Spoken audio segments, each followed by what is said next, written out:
आज बड़ा मुद्दा है चंडीगढ़ नगर निगम में mayor, deputy mayor, senior deputy mayor का इलेक्शन। इस इलेक्शन के दौरान नॉमिनेटेड पार्षद जो काउंसलर हैं, नामांकित पार्षद हैं, उनको वोटिंग राइट मिलना चाहिए या वोटिंग राइट नहीं मिलना चाहिए। इस मुद्दे पर हम चर्चा कर रहे हैं जिनकी बड़ी भूमिका रही है उन्हीं के साथ। तो नमस्कार, मैं हूं जसपाल सिंह, आप देख रहे हैं जागरूकता न्यूज। आज हम इस मुद्दे पर चर्चा कर रहे हैं श्रीमान जी सतिंदर सिंह जी, जो पहले पार्षद भी रहे हैं और जिन्होंने हाई कोर्ट में नॉमिनेटेड पार्षद को वोटिंग राइट ना मिले ये एक याचिका दायर। श्रीमान जी नमस्कार। सत श्री अकाल सर, नमस्ते। तो आपसे निवेदन कि आप बताइए कि नॉमिनेटेड पार्षद को वोटिंग राइट ना मिले, इसके लिए आपने एक याचिका दायर की थी। नहीं, अब तो हाई कोर्ट ने मंजूर कर ली थी, अलाउ हो गई थी। तो आज की डेट में नॉमिनेटेड काउंसिल को वोटिंग राइट नहीं है चंडीगढ़ में। तो अभी मैटर सुप्रीम कोर्ट में पेंडिंग है। हाई कोर्ट अपना चंडीगढ़ प्रशासन ने उसके खिलाफ एसएलपी फाइल की हुई है, वो भी पेंडिंग है। तो आपकी तरफ से वोटिंग राइट के ऊपर ऐतराज जाहिर किया गया, ऑब्जेक्शन लगाया गया कि वोटिंग राइट नहीं होना चाहिए। मेरी तरफ से ऑब्जेक्शन ही लगाया गया। संविधान में प्रोविजन है जो नॉमिनेटेड काउंसिलर होते हैं उनके पास वोटिंग राइट नहीं होता, तभी हाई कोर्ट ने हमारी बात मानी। तो वो प्रोविजन थी, तो हमने कोर्ट को बताया भी इस प्रोविजन के तहत इनका वोटिंग राइट नहीं होना चाहिए। तो उस आर्टिकल के मुताबिक तो कोर्ट ने हमारी बात को माना। इस कारण से हमारी जो पिटीशन है वो अलाउ कर दी है। और वैसे भी शुरू से जितना कि मैं जानता हूँ, बीजेपी का शुरू से स्टैंड रहा है भी नॉमिनेटेड काउंसिल को वोटिंग राइट नहीं होना चाहिए, चाहे वो नड्डा जी की स्टेटमेंट हो, चाहे अपने विभिन्न लोगों की स्टेटमेंट्स हो, सभी का ये थी। और उन्होंने ऑफिशियली प्रेस कॉन्फ्रेंस करके भी कहा हुआ है। भारतीय जनता पार्टी के राष्ट्रीय अध्यक्ष श्रीमान नड्डा जी ने भी कहा है कि नॉमिनेटेड पार्षद को, नॉमिनेटेड काउंसलर को वोटिंग राइट नहीं होना चाहिए। तो श्रीमान जी सतिंदर जी ने जो अनेक तरह से बताया है। अब बात यह है ना कि प्रशासन क्यों जिद करता रहा कि वोटिंग राइट मिलना चाहिए, और ये आपके फेवर में या वोटिंग राइट ना देने के लिए जो आदेश पारित किए हाई कोर्ट ने, उनके खिलाफ एसएलपी दायर कर दी। आप देखो, तो प्रशासन का राइट है। और जो आपने कहा, उस समय नड्डा जी अध्यक्ष नहीं थे, उस समय नड्डा जी बीजेपी की जिम्मेवारी थी। चंडीगढ़ में उनकी प्रेस कॉन्फ्रेंस का मैं हवाला दे रहा हूँ। तो उन्होंने उसमें बोला था ये वाली बात भी, नॉमिनेटेड काउंसिल को वोटिंग राइट नहीं होना चाहिए। और बीजेपी का बिल्कुल क्लियर कट स्टैंड था, और उसी को हमने पालन करते हुए एक पढ़ते पढ़ते जब एज ए काउंसलर मेरे को दिमाग में आया, जब कॉन्स्टिट्यूशन हमने पढ़ना शुरू किया, उस म्यूनसिपैलिटीज का चैप्टर पढ़ना शुरू किया, तो उसमें कुछ चीजें दिमाग में आई और ध्यान में भी आई। फिर हमने कोर्ट के संज्ञान में लाया भी ये तो हो ही नहीं सकता, क्योंकि जो नॉमिनेटेड काउंसलर होते थे उस समय हमने देखा भी है उनको, वो बड़ी बदतमीजियां भी करते थे। और बदतमीजियां भी ऐसी होती थी भी जो, क्योंकि वो वोट लेते थे और सारा अनुपात भी बिगाड़ देते थे। और उनका चंडीगढ़ के प्रति, जनता के प्रति कोई उनका अपना कोई जिसे कहते हैं भी कोई कर्तव्य कोई नहीं होता था। बिकॉज वो सारा के सारा उनका एक तरह से, वो जैसे घर में एक नौसखी लोग होते हैं, उस तरह का उनका बिहेवियर रहता था। तो हमें लगता था भी ये इनको वोटिंग राइट नहीं भी होना चाहिए, बिकॉज कॉन्स्टिट्यूशन में प्रोविजन है। और कई अच्छे भी नॉमिनेटेड काउंसलर थे, उसमें 2-3 लोग हैं, जो बग्गा जी का नाम अभी आ जाता है, हमारे 28 सेक्टर से एक थे अपने, वो भी बड़ा अच्छे लोग थे। परंतु कुल मिला के कोई अच्छी ऐसी मुझे चीज नहीं मिलती थी। वो भी जैसे कल इलेक्शन होने हैं, और उस समय भी जो इलेक्शन होते थे तो नॉमिनेटेड काउंसिलर की मंडियां लगती थी, ऐसा कुछ ना कुछ, मतलब कुछ मजा वाला काम नहीं था सर। तो हाई कोर्ट ने हमारी बात को ठीक माना। जो एसएलपी माननीय उच्चतम न्यायालय सुप्रीम कोर्ट के समक्ष लंबित है, पेंडिंग है, उसमें आप भी तो पार्टी हैं। वो तो मैंने डाली हुई थी, मैं तो रिस्पोंडेंट डिफेंडेंट होऊंगा ही ना। तो मैंने डाली थी और मेरी रिटी अलाउ हुई है, तो नेचुरली तो मैं तो हूँ पार्टी पे। तो आप उसमें पार्टी हैं।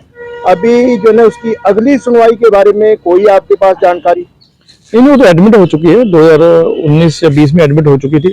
तो उस समय जब प्रशासन गया तो उन्होंने स्टे मांगी थी सुप्रीम कोर्ट के ऑर्डर के बाद, तो सुप्रीम कोर्ट ने उनको स्टे नहीं दी थी। तो इसी कारण से इनके पास अभी वोटिंग राइट नहीं है। वो देखते हैं क्या होता है। मतलब अभी तक आपके पास कोई जानकारी नहीं है कि अगली तो सुनवाई के लिए आगामी तिथि कौन सी सुप्रीम कोर्ट की तरफ से निर्धारित की गई? नहीं, अभी कोई ऐसा कुछ नहीं, अभी लिस्टेड नहीं हुआ केस। जब लिस्टेड होगा तो सब सारी दुनिया को पता होगा, आपको भी पता होगा। ये जो अफवाहें उड़ रही हैं कि 3 फरवरी को एसएलपी के लिए आगामी तिथि सुनवाई के लिए निर्धारित की गई है और प्रशासन या सरकार की तरफ से कोशिश है कि नॉमिनेटेड पार्षद को, नॉमिनेटेड काउंसलर को वोटिंग राइट मिल जाए, ये सब अफवाहें हैं। देखो, ये जब भी इलेक्शन होता है कॉर्पोरेशन में इस जनवरी या महीने में, तो ये हर साल ये अफवाह उड़ती है। और 3 साल 4 साल से मैं भी सुन रहा हूँ कि ये डेट पड़ रही है, ये डेट पड़ रही है, तो अभी तक तो पड़ी नहीं है। बाकी अगर आपके मुंह में घी शक्कर अगर 3 फरवरी पड़ जाए तो जो श्रीमान जी सतिंदर सिंह जी ने बताया है कि अभी तक इनके पास कोई जानकारी नहीं है कि एसएलपी पर आगामी सुनवाई 3 फरवरी को होगी या नहीं होगी, और इनकी तरफ से अफवाहों पर विराम लगाया गया है कि ऐसी कोई बात नहीं है। ये हर साल जब भी mayor, deputy mayor, senior deputy mayor का चुनाव आता है तो इस तरह की अफवाहें उड़ती हैं। तो आप सब दर्शकों की गलतफहमी जो अफवाहें हैं उन पर श्रीमान जी सतिंदर सिंह जी ने विराम लगा दिया, स्टॉप, फुल स्टॉप, कि अभी तक ऐसी कोई जानकारी नहीं, अफवाहों के चक्कर में नहीं पड़ना चाहिए। खैर, हम तो वैसे भी एसएलपी नंबर अवेलेबल है, मैं सबको बता भी दूंगा, मेरे फेसबुक पे आईडी भी लिखा हुआ है एसएलपी करके। आप कभी भी सुप्रीम कोर्ट की वेबसाइट पे जाइए, सर्च कीजिए, आपको सारा स्टेटस पता लग जाएगा। और इस कारण से सबको पता भी है, और जान के अफवाहें बस क्यों उड़ती है ये मेरे को भी नहीं समझ आती, क्योंकि आज की डेट में सारा कुछ ऑनलाइन है। आप एसएलपी के नंबर डालिए, सतिंदर सिंह डालिए, सुप्रीम कोर्ट डालिए, ये डालिए अपना चंडीगढ़ का नॉमिनेटेड काउंसिल का रेफरेंस दीजिए, आपको सारा रिकॉर्ड अवेलेबल है। तो अभी तक तो 3 फरवरी मेरे उसमें नहीं है, अगर आएगी तो आपको भी बताएंगे और सबको बताएंगे। अभी तक तो कोई जानकारी नहीं है। आप सभी दर्शकों को एक सुविधा श्रीमान जी सतिंदर जी ने दे दी है कि आप ऑनलाइन एसएलपी नंबर के मुताबिक जानकारी ले सकते हैं सुप्रीम कोर्ट की वेबसाइट पर जाकर, सच्चाई आपको पता चल जाएगी। खैर, अभी तो कल 30 जनवरी को चुनाव होने जा रहा है, तो एसएलपी नंबर भी बता देता हूँ, लो ये एसएलपी नंबर भी नोट कर लो, 28829 of 2017। एक बार फिर से बताइए ये नंबर। 28 SLP number 829 829 of 2017। अब हिंदी में भी बता देता हूँ, 28/829/2017।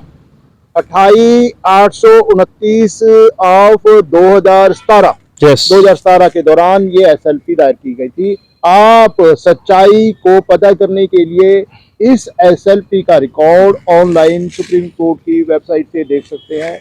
अफवाहों के चक्कर में बिल्कुल न पड़िए, सच्चाई आपके सामने आ जाएगी। और हम ये आशा करते हैं कि लोकतंत्र जिंदा रहे और चंडीगढ़ में ईमानदारी के साथ मेयर, सीनियर डिप्टी मेयर और डिप्टी मेयर के चुनाव हों। चंडीगढ़ की जनता को, चंडीगढ़ के एरिया को ईमानदार मेयर, सीनियर डिप्टी मेयर और डिप्टी मेयर मिलें, चंडीगढ़ का विकास हो, सबका भला हो। इसी कामना के साथ आपसे ये भी एक निवेदन कि आप इस वीडियो को ज़्यादा से ज़्यादा शेयर कीजिए ताकि लोगों में फैल रही अफवाहों पर विराम लगे। और आपसे ये भी निवेदन कि आप इस चैनल को तुरंत सब्सक्राइब कीजिए, बेल आइकॉन का बटन दबाइए ताकि आने वाली हर वीडियो, हर नोटिफिकेशन आपको मिलती रहे। आप सब तरक्की करें, आप सब खुश रहें, आप सब तंदुरुस्त रहें। भगवान से ये प्रार्थना, इसी कामना के साथ आप सबको सादर नमस्कार। यस, नमस्ते।